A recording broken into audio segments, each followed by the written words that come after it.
एक 10 साल की प्यारी सी बच्ची थी जिसे जानवरों से बेहद प्यार था। उसके पास दो सफेद रंग की छोटी सी बिल्ली थीं, लोना और मोनो। लोना शरारती और नटखट थी, जबकि मोनो मासूम और शांत स्वभाव की थी। आयत हमेशा चाहती थी कि उसकी बिल्लियों के पास एक खूबसूरत सा घर हो, जहां वे आराम और खेल सकें। आयत का सपना था कि वह अपनी बिल्लियों के लिए एक खास घर बनाए। एक दिन उसने अपने पिता से कहा, बाबा, मैं लोना और मोनो के लिए एक खूबसूरत घर बनाना चाहती हूँ। बाबा ने मुस्कुराकर कहा, बेटा, अगर तुम उन्हें खुश देखना चाहती हो तो मैं तुम्हारी मदद करूंगा।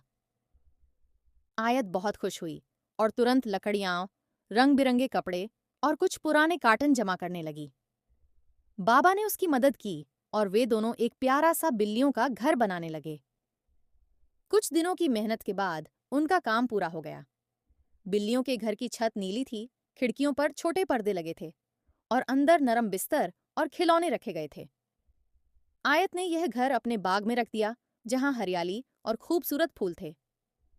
जब लोना और मोनो ने अपना नया घर देखा, वे खुशी से उछलने लगीं। वे कभी घर के अंदर जातीं, कभी बाहर आतीं और बाग में मजे से खेलने लगीं।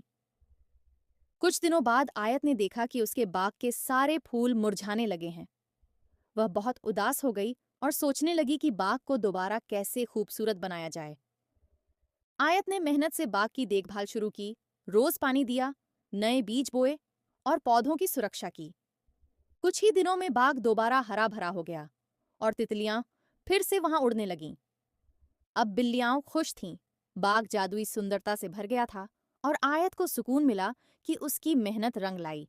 इस तरह उसने अपने प्यार और मेहनत से न केवल बिल्लियों के लिए एक प्यारा घर बनाया, बल्कि बाग को भी दोबारा जीवंत कर दिया।